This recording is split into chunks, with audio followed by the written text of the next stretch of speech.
वक्फ board के जो अध्यक्ष हैं वो अपने ढंग से कानून चलाते हैं, उसमें सरकार का कोई दखल अंदाजी नहीं है। इस नाते सरकार कानून लेके आ रही है कि उसका मालिक, उसका कहीं अगर गलती हो रही है, कोई गड़बड़ी हो रही है तो उसमें दखल अंदाजी सरकार का होना चाहिए। अखिलेश यादव कह रहे हैं कि हम इसका विरोध करेंगे। वो उसके लिए नहीं विरोध कर रहे हैं, वो खाली मुसलमानों को वोट लेकर के मुसलमानों को धोखा देने के लिए, गुमराह करने के लिए वो विरोध कर रहे हैं। अगर मुसलमानों के हितैषी होते तो 4 बार सरकार थी, तो 4 बार में पुलिस की भर्ती में तो मुसलमान को वोट लेना होता तो बोरा का बोरा ले लेते हैं, और जब हिस्सा देना होता तो खाली जोरा थमा देते हैं कि लेके घूमो। तो बतौर मंत्री, आप वक्फ बोर्ड के मंत्री हैं, इसको आप सही मानते हैं? बिल्कुल सही, 100% सही है। कोटे में कोटा आरक्षण सिस्टम पे मायावती जी ने सवाल उठाया है, आपका क्या मत है? देखिए, हमारा मत है, हम शुरू से कहते आ रहे हैं लगभग 22 साल से कि जो आज के तारीख में DM, SP, DIG, IG, DGP, राज्यपाल, मुख्यमंत्री, राष्ट्रपति, राज्यपाल हो गया अनुसूचित जाति जनजाति का, उसको आरक्षण की क्या ज़रूरत है? उसी तरह बैकवर्ड में हो गया तो उसको क्या ज़रूरत है? ऐसे लोगों को आरक्षण से बाहर करो। जो गरीब कमज़ोर हैं, जिनको आरक्षण की ज़रूरत है, उनको आरक्षण देने के लिए जो सुप्रीम कोर्ट का फैसला है, हम उसका स्वागत करते हैं। इसी पर आपने सामाजिक न्याय समिति की भी बात की थी और आपने भी कहा था कि असल में जो शोषित वंचित हैं उनको न्याय मिलना चाहिए। देखिए, 3 से जो सुप्रीम कोर्ट का फैसला आया है, क्या वैसे लोगों को फायदा दिलाएगा? बिल्कुल उसी उद्देश्य से, उसी जो हमारा उद्देश्य था, उस उद्देश्य की पूर्ति करता है वो फैसला। 3 सितंबर 2013 को हाई कोर्ट ने भी आदेश दिया था उत्तर प्रदेश सरकार को, उस समय समाजवादी पार्टी की सरकार थी, कि जो 27% आरक्षण में जो क्रीमी लेयर लोग हैं उनको अलग कर दो और जो कमज़ोर लोग हैं उनको बांट करके आरक्षण दो।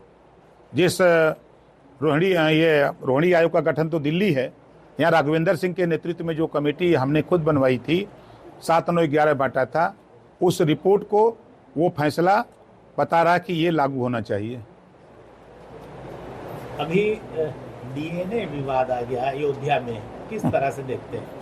जो कार्रवाई बुलडोजर की हो रही है उसको किस तरह से देखते हैं? देखिए, सरकार सही कदम उठाई है, जो गलत करेगा उसके साथ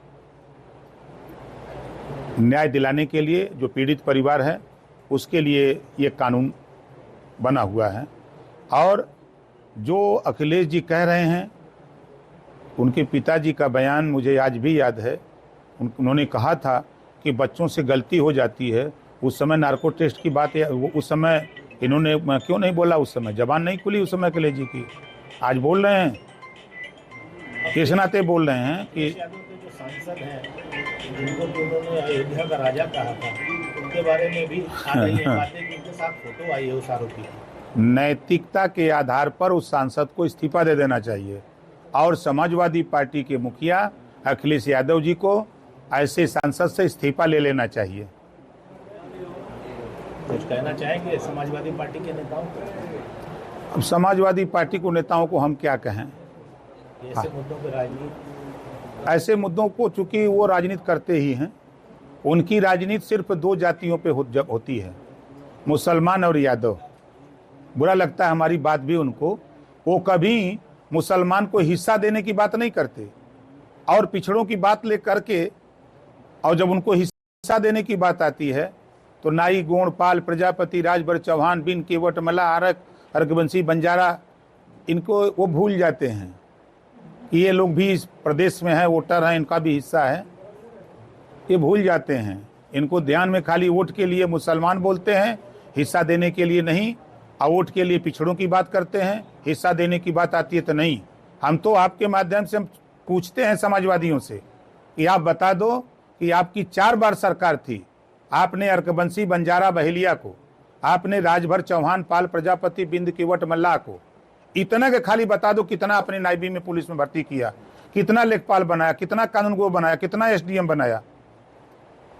ये हमारा सवाल है समाजवादियों से।